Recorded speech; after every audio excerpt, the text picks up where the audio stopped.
Okay, good morning students. మనం already నిన్నటి క్లాస్లో అయస్కాంత దిక్పాతం అంటే ఏంటి చెప్పుకున్నాం. అంటే భూమి యొక్క నిజ ఉత్తర ధ్రువానికి అయస్కాంత సూచి యొక్క ఏంటిది ఉత్తర ధ్రువానికి ఆ రెండింటి మధ్య గల చేసే కోణాన్ని మాత్రము అయస్కాంత దిక్పాతం అని అన్నాం కదా. సో ఈరోజు అయస్కాంత ప్రవణత లేదా దీన్ని ఏమంటారు అంటే అయస్కాంత అవపాత కోణం అంటారు. అయస్కాంత ప్రవణత లేదా దీన్ని ఏమంటారు అంటే అవపాత కోణము. అవపాత కోణము దీన్ని దేంతో చూస్తున్నాం అంటే ఐతో చూస్తున్నాం. ఐతో చూస్తున్నాం. ప్రవణత లేదా అవపాత కోణము దేంతో చూస్తున్నాం? ఐతో సూచిస్తున్నాము. మరి సో ఈ అయస్కాంత ప్రవణత లేదా అవపాత కోణం అంటే ఏంటో మనం చూద్దాం. సో అక్కడ భూమి యొక్క మొత్తం అయస్కాంత క్షేత్ర తీవ్రతను భూమి యొక్క మొత్తం అయస్కాంత క్షేత్ర తీవ్రతను ఏదేని ప్రదేశం వద్ద ఏదేని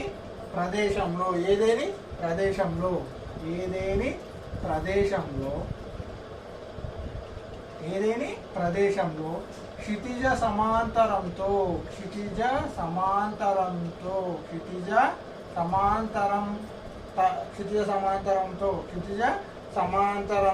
చేయు కోణాలు క్షితిజ సమాంతర దిశతో చేయు కోణాన్ని ఏమంటున్నాము? అవపాత కోణము అంటున్నాము. అవపాత కోణము అని అంటున్నాము. అంటే చూడండి, అయస్కాంత ప్రవణత లేదా అవపాత కోణం అంటే ఏంది? భూమి యొక్క మొత్తం అయస్కాంత క్షేత్ర తీవ్రత ఏదైతే ఉందో ఏంటిది భూమి యొక్క అయస్కాంత క్షేత్ర తీవ్రత ఏదైతే ఉందో అది ఏంటంట, ఏదైనా ప్రదేశంలో మన భూమిపైన ఏదైనా ఒక ప్రదేశం తీసుకుంటే అక్కడ క్షితిజ సమాంతర దిశతో ఈ అయస్కాంత క్షేత్ర తీవ్రత చేసేటటువంటి కోణాన్ని ఏమంటున్నాము? అవపాత కోణము లేదా ప్రవణత అని అంటారు. Very very important. 2 మార్క్స్ మీద మనకు అడగడం జరుగుతుంది. ఓకేనా? సో అయస్కాంత ప్రవణత అంటే భూమి యొక్క మొత్తం అయస్కాంత క్షేత్ర తీవ్రత ఏదైనా ప్రదేశం వద్ద భూమి ఆ ప్రదేశంలో ఉన్న క్షితిజ సమాంతర దిశతో చేయు కోణాన్ని ఏమంటాము?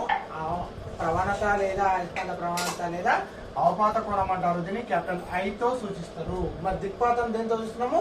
క్యాపిటల్ డితో సూచిస్తున్నాం కదా. సో దిక్పాతము అంటే భూమి యొక్క నిజ ఉత్తర ధ్రువానికి అయస్కాంత సూచి యొక్క ఉత్తర ధ్రువానికి మధ్య చేసే కోణాన్ని దిక్పాతం అంటారు. అవపాత కోణం అంటే భూమి యొక్క మొత్తం అయస్కాంత క్షేత్ర తీవ్రత ఏదైనా ప్రదేశంలో క్షితిజ సమాంతర దిశతో చేసేటటువంటి కోణాన్ని ఏమంటామంటే అయస్కాంత ప్రవణత లేదా ఏమంటున్నాము?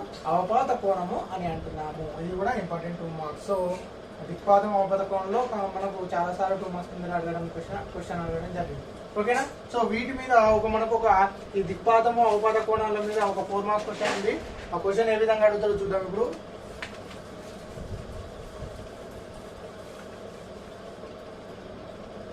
భూ అయస్కాంత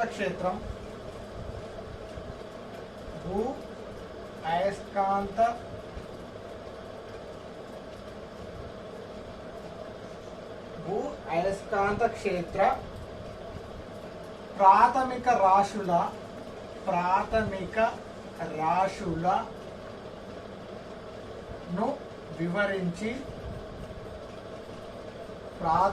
రాశులను వివరించి ఏమంటుందంటే క్షితిజ సమాంతర అంశం క్షితిజ లంబ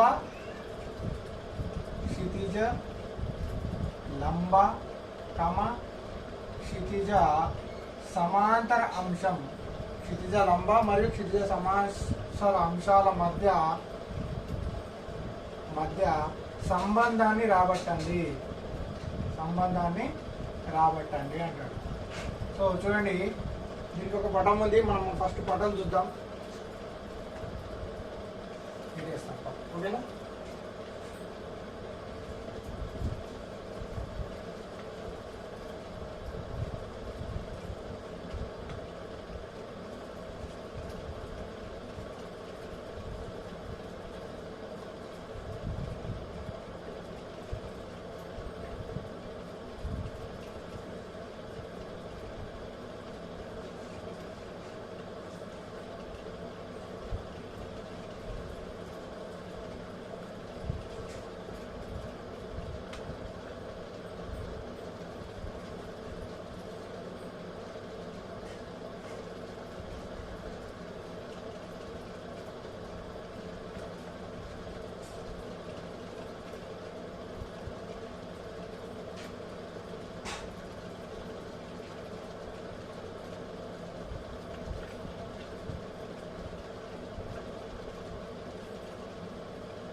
సో ఇది మనకు ఒక పటము. సో ఈ పటాన్ని మనం ఫస్ట్ ఈ పటం కంటే మనం ఏంది భూ అయస్కాంత క్షేత్రంలో ప్రాథమిక రాశులను వివరించండి.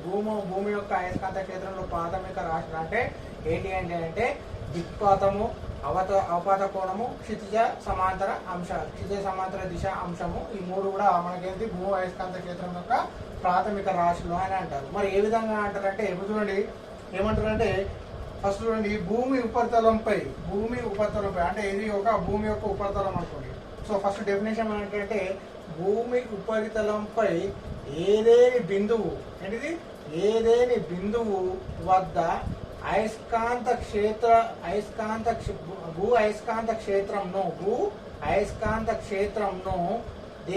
అయస్కాంత క్షేత్రంను దిక్పాతము మరియు అవపాతము మరియు క్షితిజ సమాంతర అంశాలతో గుర్తిస్తారు. వీటినే ప్రాథమిక భూ అయస్కాంత క్షేత్రం యొక్క ప్రాథమిక రాశులు అని అంటారు.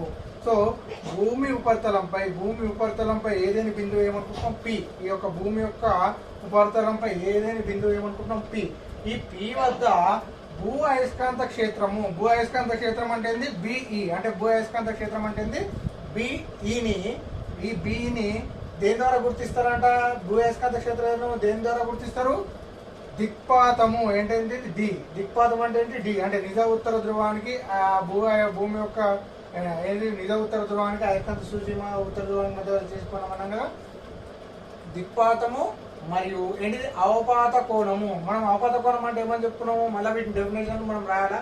ఆల్రెడీ ఇంతకుముందు చెప్పినాం కదా. అవపాత కోణం అంటే ఇది భూమి యొక్క అయస్కాంత క్షేత్రము అనేది అయస్కాంత క్షేత్రము ఏంటిది ఏదైనా ప్రదేశంలో క్షితిజ సమాంతర అంశము బిఈ యొక్క క్షితిజ సమాంతరం ఏమవుతుంది?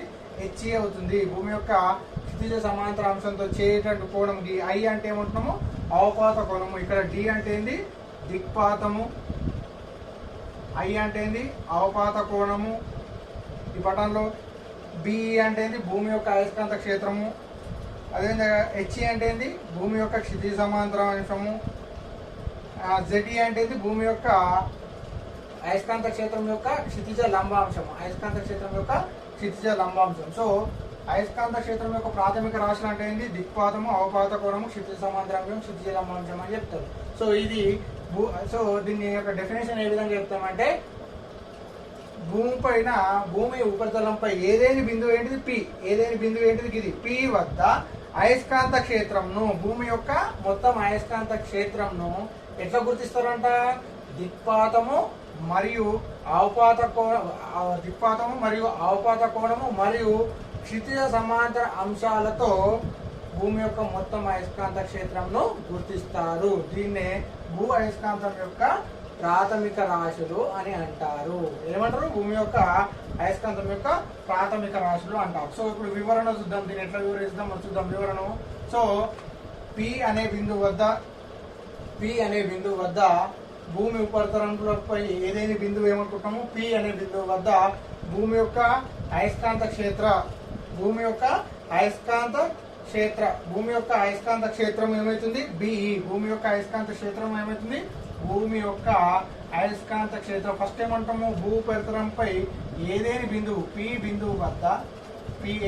ఏమంటాం? పి బిందువు వద్ద భూమి ఉపరితలంపై ఏదైనా ప్రదేశంలో పి బిందువు వద్ద సో భూమి యొక్క అయస్కాంత క్షేత్ర తీవ్రత ఏమవుతుంది? బిఈని ఏం చేస్తున్నాము? రెండు అంశాలుగా విడగొడుతున్నట్టయితే ఒకటి క్షితిజ సమాంతర అంశము. క్షితిజ సమాంతరం అంటే ఏమనుకున్నాము? భూమి యొక్క ఇదేంటి బిఈని ఏమంటున్నాము? భూ అయస్కాంత క్షేత్రం. దీనికి రెండు అంశాలుగా విడగొట్టుకుంటే క్షితిజ సమాంతరం ఏమంటున్నాము? హెచ్ఈ. అదేవిధంగా క్షితిజ సమాంతరము క్షితిజ లంబాంశము ఏమనుకుంటున్నాము? జెడ్ఈగా రెండింటిగా విడగొడుతున్నాము. ఏంటిది? ఒకటి క్షితిజ సమాంతర అంశము మరియు క్షితిజ లంబాంశాలుగా. ఫస్ట్ బిఈ అంటే పి బిందు వద్ద ఇదేంటిది? భూమి యొక్క అయస్కాంత క్షేత్రము. దీన్ని రెండు అంశాలుగా విడగొట్టినప్పుడు ఒకటి క్షితిజ సమాంతర అంశం అవుతుంది, ఇంకోటి క్షితిజ లంబాంశం అవుతుంది. ఇలా అయినప్పుడు పి బిందు వద్ద భూమి యొక్క అయస్కాంత క్షేత్రము క్షితిజ సమాంతరంతో ఈ చేసేటటువంటి కోణమే ఏమవుతుంది? అవపాత కోణం అవుతుంది. సో బిఈ హెచ్ఈల మధ్య కోణమే బిఈ హెచ్ఈల మధ్య కోణం ఏమవుతుంది, హెచ్ఈల మధ్య కోణం ఏమవుతుంది, అవపాత కోణం అవుతుంది, అవపాత కోణం అవుతుంది. సో దీని యొక్క వివరణ ఈ విధంగా. సో అదేవిధంగా పి బిందువు నిజ ఉత్తర ధ్రువానికి, అదేవిధంగా భూమి యొక్క అయస్కాంత క్షేత్రం మధ్య ఈ మధ్యలో కోనటువంటి హెచ్ఈ అంటే క్షితి సమాంతరానికి మరియు నిజ ఉత్తర ధ్రువానికి మధ్యలో చేసే కోణం ఏమవుతుంది, దిక్పాతం అవుతుంది. సో ఈ విధంగా భూ అయస్కాంత క్షేత్రం యొక్క ప్రాథమిక రాశులను వివరించాం. ఏంటి ప్రాథమిక రాశులు? దిక్పాతము, అవపాత కోణము, క్షితి సమాంతర అంశం. సో ఆల్రెడీ మనకు దిక్పాతం అంటే తెలుసు, అవపాత కోణం అంటే తెలుసు. క్షితి సమాంతర అంశం అంటే భూమి యొక్క అయస్కాంత క్షేత్రాన్ని బిని రెండు అంశాలు విడుతున్నాం, ఒకటి క్షితి సమాంతరం, ఇంకోటి క్షితిజ లంబాంశము. సో ఇలా విడగొట్టినప్పుడు వాడు ఏమంటుండు, క్షితిజ లంబాంశము క్షితిజ సమాంతర అంశాల మధ్య సంబంధాన్ని రాపనట్టు ఏమంటుండు, క్షితిజ సమాంతర అంశము మరియు క్షితిజ లంబాంశాల మధ్య సంబంధాన్ని రాబట్టండి, సంబంధాన్ని రాబట్టండి అంటుంది. ఈ వివరణ ఈ విధంగా చెప్పినాం. సో ఇక్కడ ZE అంటే ఏమిటి, క్షితిజ లంబాంశము. ZE అంటే భూమి యొక్క అయస్కాంత క్షేత్రం యొక్క లంబాంశం అవుతుంది ZE. ZE is equal to ఇది భూమి యొక్క BE సైన్ ఐ అవుతుంది. క్షితిజ సమాంతర అంశము సైన్ ఐ అంటే అవపాత కోణము, సైన్ అంటే అక్కడ చేసే కోణము, బితో చేసేటటువంటి కోణము సైన్ అవుతుంది. సో దీని సమీకరణం ఒకటే అనుకోండి. అదేవిధంగా ZE క్షితిజ సమాంతర అంశం ఏంది HE equal to BE cos I అవుతుంది. ఇక్కడ చేసే కోణం ఏంటి, కాస్ ఐ. సో 1,2 సమీకరణం నుండి 1/2 చేయగా 1/2 1,2 సమీకరణం నుండి ZE/HE చూసినట్టయితే అప్పుడు ఏమైతుంది, BE sine I by BE cos I. So BB cancel అయితే సైన్ ఐ బై కాస్ ఏమవుతుంది, tan I. So tan I equal to ZE/HE.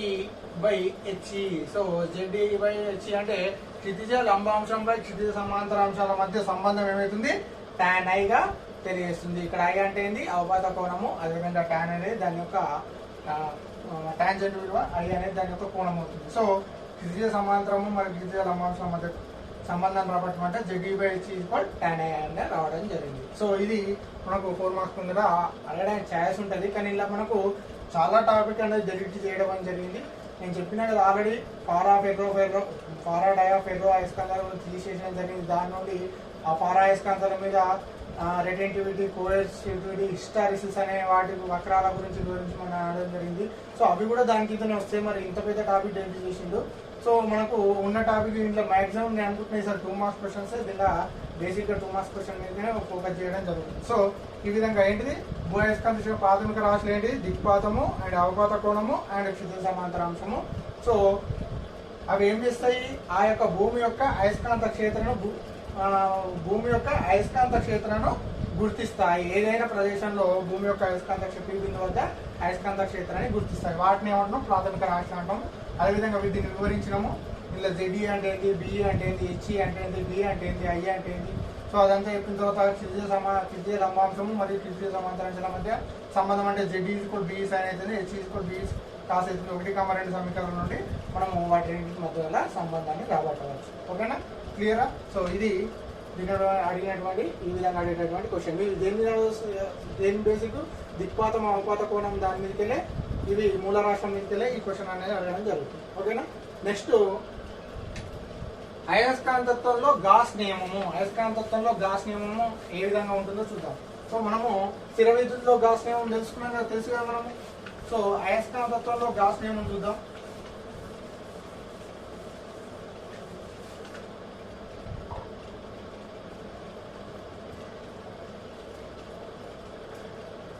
అయస్కాంతత్వంలో gas నియమము.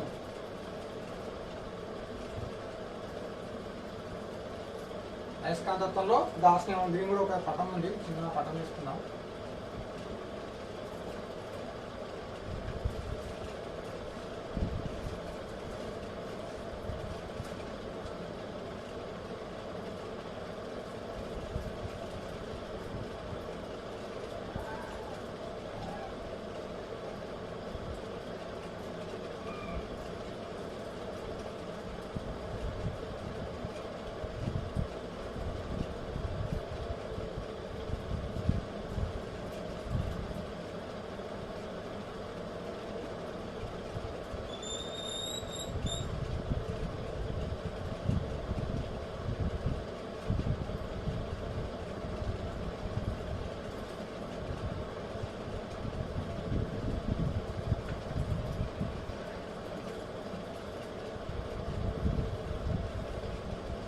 సో ఇది మనకు మోసిన ఉపరితలం. ఇది ఏంటిది? ఎస్ అనేది ఏం చేస్తుంది? సంవృత ఉపరితలం. ఎస్ అనేది ఏంటంటే సంవృత ఉపరితలం.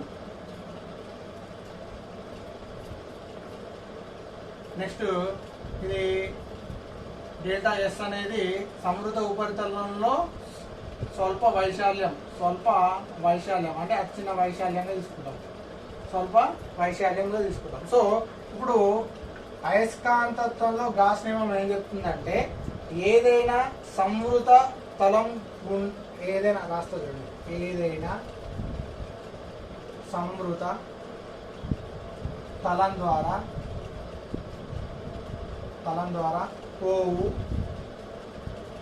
పోవు నికర అయస్కాంత అభివాహము. నికర అయస్కాంత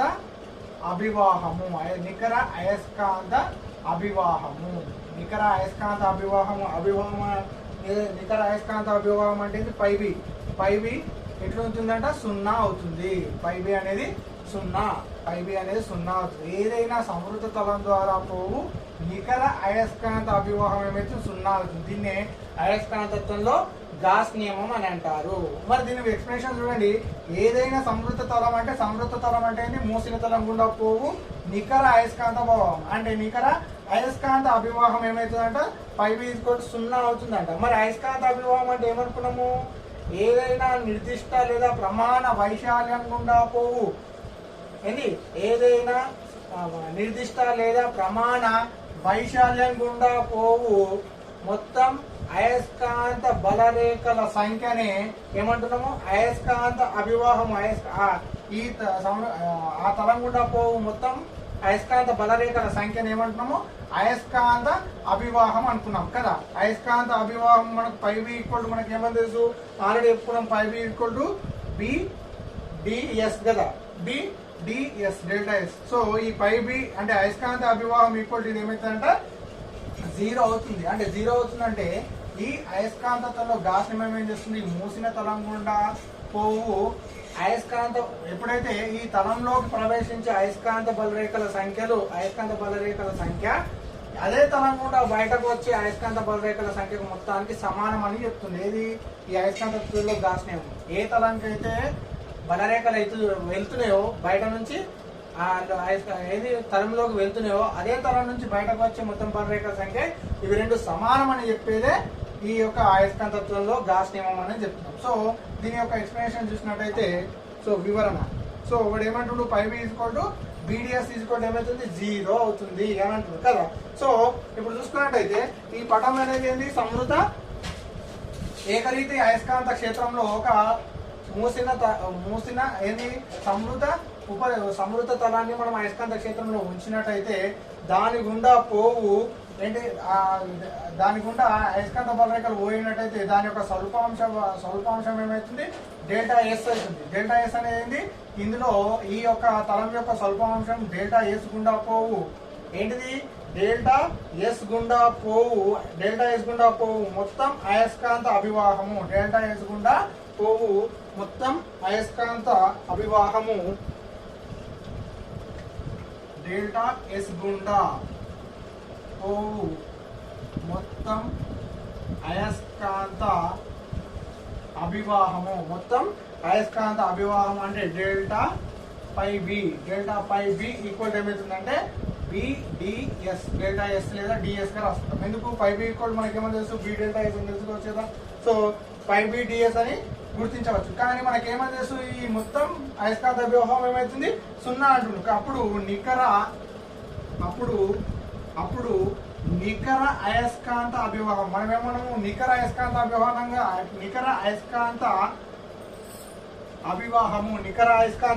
అంటే చూడండి. నికర అయస్కాంత అభివాహం phi B equal to sigma of delta పైబి.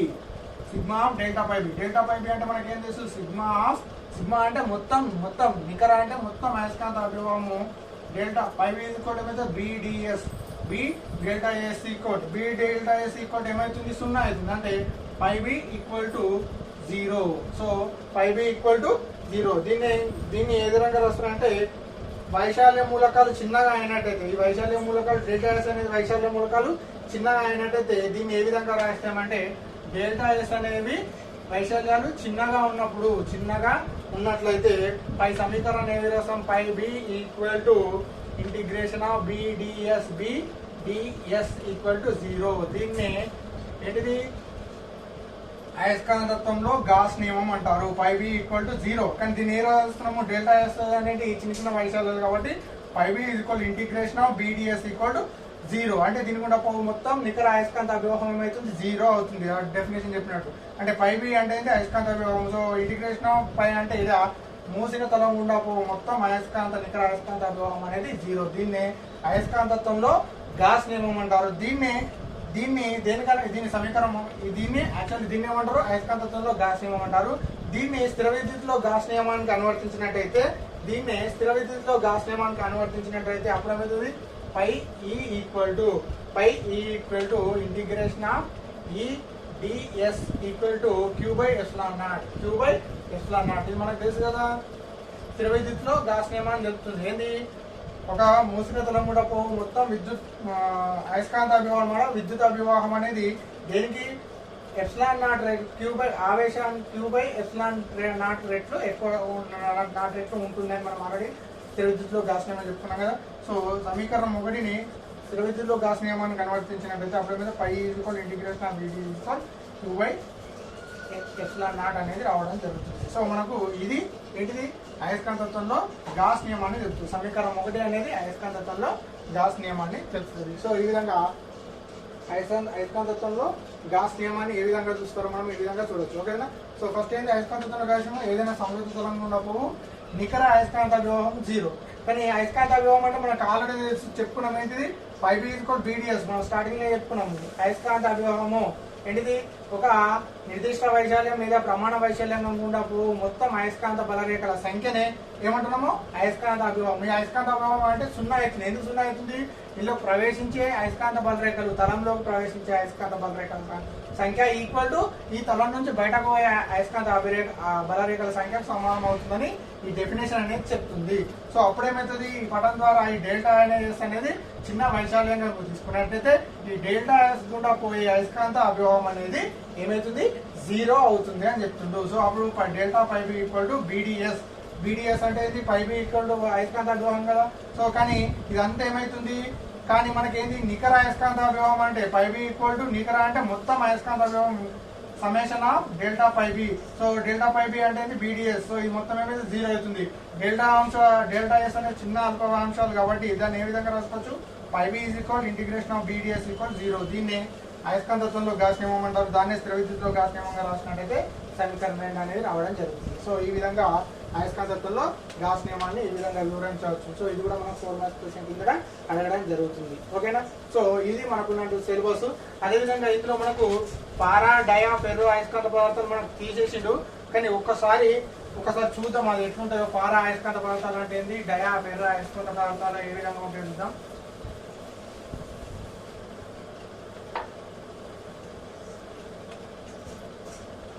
పారా డయా చిన్నగా చెప్తా, ఫెర్రో అయస్కాంత పదార్థాలు, ఫెర్రో పారా డయా అయస్కాంత పదార్థాలు.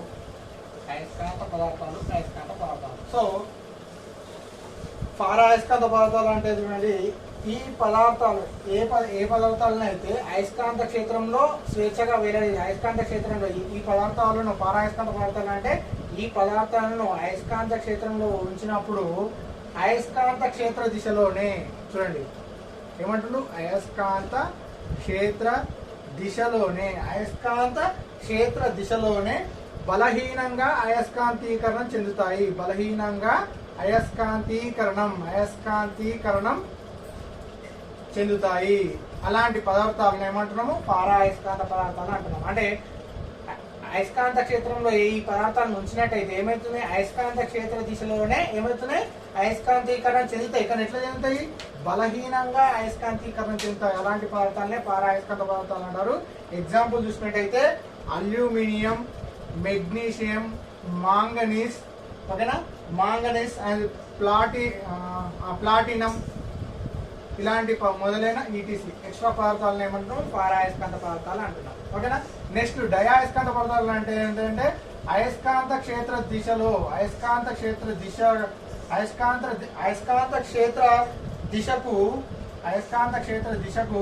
వ్యతిరేక దిశలో ఏమైతున్నాయి అయస్కాంత వ్యతిరేక దిశలో బలహీనంగా అయస్కాంతీకరణ చెందుతాయి.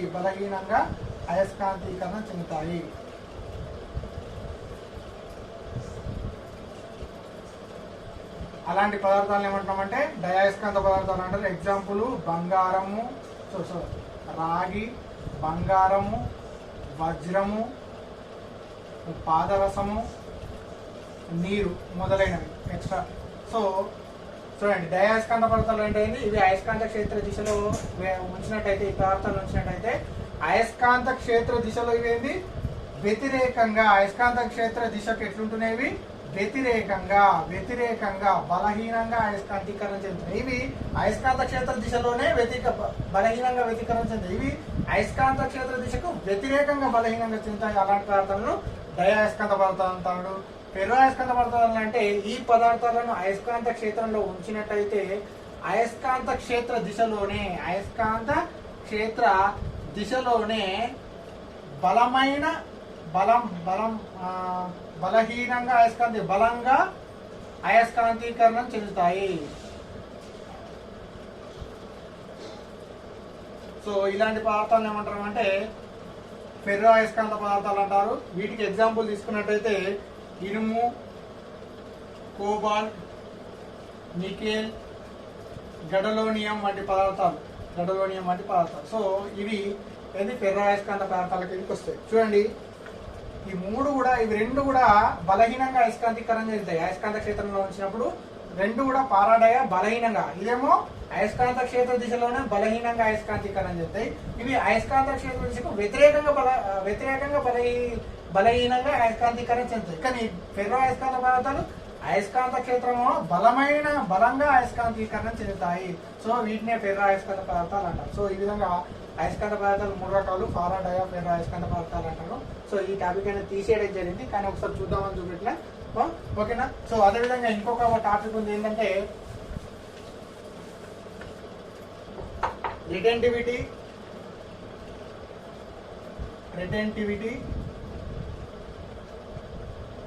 అదేవిధంగా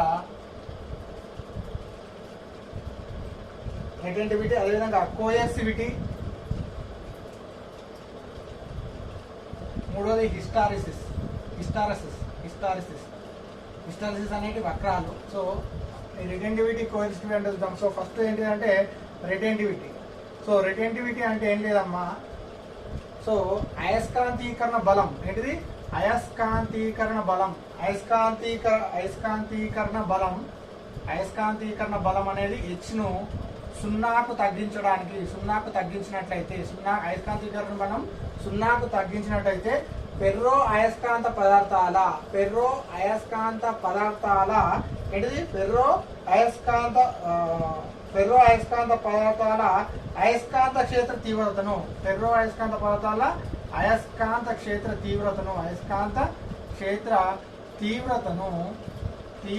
ఏమంటారు అంటే రిటెంటివిటీ అంటారు. సో రిటెంటివిటీ అంటే ఏం లేదమ్మా, అయస్కాంతీకరణ బలము సున్నాకు తగ్గించినప్పుడు ఫెర్రో అయస్కాంత పదార్థాల యొక్క అయస్కాంత క్షేత్ర తీవ్రతను ఏమంటున్నాము?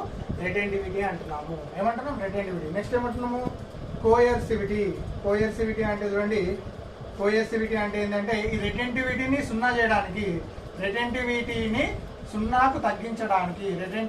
సున్నాకు తగ్గించడానికి వ్యతిరేక దిశలో ప్రయోగించే అయస్కాంతీకరణ యొక్క బలం విలువనే ఏమంటున్నాం అంటే కోయర్సివిటీ అంటున్నాము. కోయర్సివిటీ. చూడండి, రిటెంటివిటీ అంటే ఏంది? అయస్కాంతీకరణ బలం 0 చేస్తే ఫెర్రో అయస్కాంత పదార్థాల అయస్కాంత క్షేత్ర తీవ్రతను ఏమంటాము? రిటెంటివిటీ అంటున్నాం.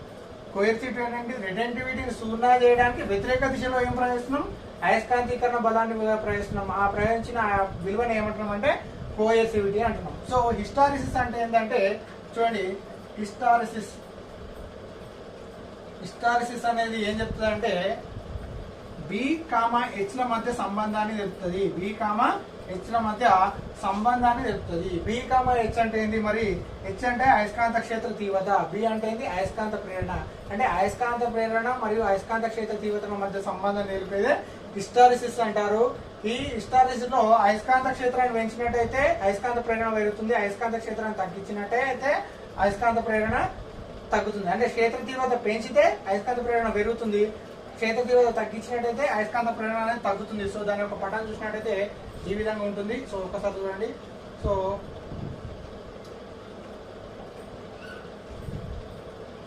ఇంకోటి